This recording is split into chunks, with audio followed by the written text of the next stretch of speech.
é essencial que saibamos analisar e interpretar as respostas metabólicas que ocorrem durante o treino, seja o treino resistido como a musculação ou o aeróbio de baixa, moderada e alta intensidade como o HIIT. Então eu tenho uma pergunta para você. Por que apesar de aumentar a intensidade do exercício e aumentar a estimulação simpática, consequentemente aumentar a lipólise, não ocorre maior utilização de gorduras conforme aumenta a intensidade do treino? Vou de novo. Conforme aumenta a intensidade do exercício, há estímulo simpático maior. Logo, maior lipólise. Mas não há aumento da oxidação de gorduras. Por quê? Então vamos juntos analisar e interpretar essa resposta fisiológica. Se eu estou num treino de baixa, moderada intensidade, no aeróbio, por exemplo, baixa, moderada intensidade, eu não tenho uma grande estimulação simpática. Por quê? Porque não é preciso que o coração tenha um grande débito cardíaco para mandar sangue para a musculatura que está trabalhando. Logo, não há grande estimulação simpática. Beleza, mas conforme aumenta a intensidade do exercício, o débito cardíaco tem que aumentar para atender a demanda do músculo trabalhando. E esse débito cardíaco vai aumentar devido ao aumento da estimulação simpática. E quando há o aumento da estimulação simpática, vai acontecer o aumento também da liberação de catecolaminas e glucagon. E catecolaminas é importante para poder agora ativar mecanismos da lipólise. Por quê? Porque catecolaminas, quando se ligam aos seus receptores beta 2 e beta 3 no tecido adiposo, ativa diversas respostas fisiológicas que impactam no aumento da lipase hormônio sensível. Glucagon também leva ao aumento da atividade da lipase hormônio sensível, principal enzima que quebra o triglicerídeo, que é a forma que a gordura é armazenada no tecido adiposo. Então seria esperado que conforme aumenta a intensidade, devido ao aumento da estimulação simpática e liberação de catecolaminas, eu vou tendo mais lipólise, mais quebra de gordura. E aí, então eu deveria ter mais oxidação, mas não é isso que ocorre. Tanto que conforme aumenta a intensidade do exercício, o principal substrato energético utilizado é o glicogênio.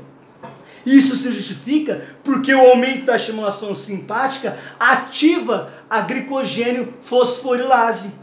Eu tenho então agora catecolaminas gerando uma resposta fisiológica que ativa a glicogênio fosforilase, que é a principal enzima que quebra o glicogênio. Mas aí você pode perguntar, mas e aquela questão então? Por que não vou ter maior metabolização, oxidação de gorduras conforme aumenta a intensidade do exercício? Sabe por quê? Porque conforme aumenta a intensidade do exercício, eu vou tendo maior contribuição da via anaeróbia lática.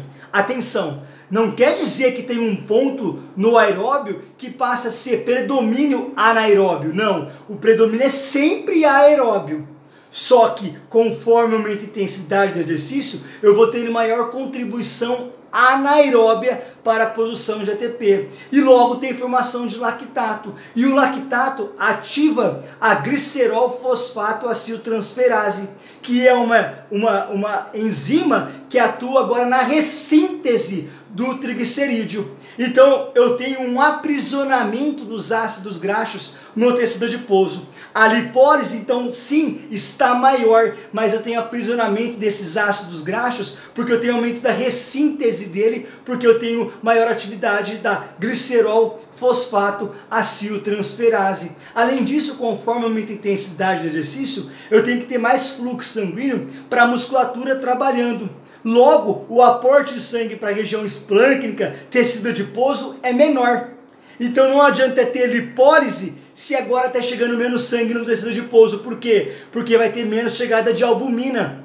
Porque lembra, a gordura ela é hidrofóbica, não viaja sozinho no sangue. O glicerol sim, porque triglicerídeos são 3 ácidos graxos e um glicerol. O glicerol consegue sair, mas não tiver albumina, não tem TACs para pegar esse ácido graxo e levar até o músculo para ser oxidado nas mitocôndrias. Como o fluxo sanguíneo está maior para o músculo esquelético, tem agora menos sangue chegando para o tecido adiposo, menos chegada de albumina. Logo, não tem como o ácido graxo sair, porque não tem carro esperando ele ali para poder levar até o músculo esquelético. Então, olha só, no treino de alta intensidade, eu vou ter aumento da glicerol fosfato aciltransferase, que leva ao aumento da ressíntese dos triglicerídeos, eu tenho menor chegada de albumina, logo menor saída de ácido graxo, então fica aprisionado no tecido adiposo. Além disso, eu tenho também um aumento de hidrogênios, e hidrogênios pode até levar a uma inibição da lipase hormônio sensível, que é a enzima que atua na lipólise. Então o que acontece? Sim, eu vou tendo mais lipólise, mas eu posso agora, eu não tenho a saída desse ácido graxo. Por isso que conforme aumenta a intensidade do exercício, eu vou tendo mais utilização de glicogênio muscular. Então, qual é o momento que eu uso mais, que eu oxido gorduras durante o treino? É no treino de baixa ou moderada intensidade. Aí pode vir análise. Então, se durante o treino de aeróbio, de baixa ou moderada intensidade, é o momento que eu mais utilizo gorduras para poder emagrecer, é melhor treinar a intensidade de baixa, moderada intensidade, que é inclusive chamada de Fat Max, que é aquela intensidade que durante o exercício eu tenho maior oxidação de gorduras. Essa análise até hoje aparece e ela é incoerente, incorreta, porque não importa você aumentar o gasto calórico, e gasto calórico advindo da oxidação de gorduras durante o treino, porque na semana nós temos 7 dias, 24 horas, 168 horas na semana. O que adianta você aumentar a oxidação de gorduras do seu aluno treinando 3 a 5 vezes por semana, que seja 3 a 5 horas por semana? São menos do que 3% das horas totais da semana. Não tem impacto fisiológico nenhum no emagrecimento. Ah, quer dizer que aeróbio de baixa ou moderada intensidade não serve? Não, eu não quero dizer isso. Eu quero dizer que essa análise é incorreta. Então a zona lipolítica, Fat Max, não é a melhor intensidade para poder emagrecer. A intensidade inicial do programa de treinamento pode ser baixa e moderada intensidade, mas conforme vai acontecendo adaptações fisiológicas, eu tenho que aumentar a intensidade, senão as repercussões neuroendócrino-metabólicas não ocorrem. Então, se eu quero emagrecer o meu aluno efetivamente, eu preciso promover respostas metabólicas que vão levar ao aumento da oxidação de gorduras, mas não durante o treino, e sim na maior parte das 24 horas do dia.